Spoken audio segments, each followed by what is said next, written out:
جاوید منزل کے اس کمرے میں بچھی ہوئی یہ ہے وہ چارپائی جہاں شاعر مشرق علامہ محمد اقبال نے 21 اپریل سن 1938 صبح 4:03 پر وفات پائی۔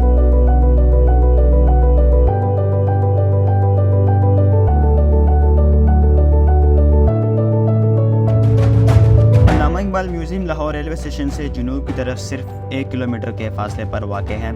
یہی عمارت جس کا اصل نام جاوید منزل ہے علامہ اقبال نے خود تعمیر کروائی۔ اس سے پہلے علامہ اقبال میکلور روڈ والی کوٹھی میں رہائش پذیر تھے جہاں وہ 1922 کے بعد 13 سال تک مقیم رہے، جس کے بعد انہوں نے میور روڈ پر اپنا مکان تعمیر کروا لیا جسے انہوں نے اپنے چہیتے بیٹے جاوید کے نام پر جاوید منزل قرار دیا۔ یہ کل 7 کنال پر مشتمل ہے جس میں ایک آڈیٹوریم کے علاوہ سرونٹ کوارٹر بھی شامل ہے جہاں کسی زمانے میں ان کا وفادار ملازم علی بخش رہا کرتا تھا۔ جاوید منزل کو حکومت پاکستان نے خرید کر اسے قومی یادگار قرار دینے کا فیصلہ کیا جہاں علامہ محمد اقبال کے زیر استعمال اشیاء کو محفوظ بنا کر اسے ایک میوزیم کی شکل دے دی گئی جس کا افتتاح 26 ستمبر 1977 کو صدر جنرل ضیاء الحق نے کیا۔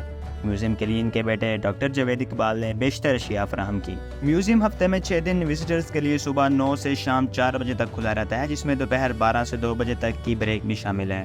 بدھ کے روز یہ زائرین کے لیے بند رہتا ہے۔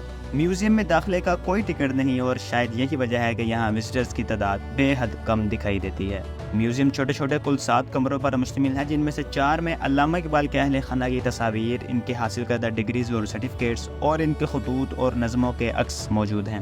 دیواروں پر اگر آپ نظر دوڑائیں تو مختلف مواقع پر لی گئی ان کی تصاویر بھی دیکھی جا سکتی ہیں۔ ایک نسبتاً بڑے کمرے میں ان کے زیر استعمال مختلف چیزیں جیسا کہ کپڑے، جوتے، قالین، اینک، ان کی گھڑی اور سونے کے کف لنکس بھی دیکھے جا سکتے ہیں۔ ناظرین، آپ جان کر حیران ہوں گے کہ جاوید منزل کو علامہ اقبال نے اپنے بیٹے کو بطور ہبہ منتقل کر دیا تھا اور وہ 3 کمرے جو علامہ اقبال کے زیر استعمال تھے آپ ان کا ماہانہ 50 روپے کرایہ اپنے بیٹے کو دیا کرتے تھے۔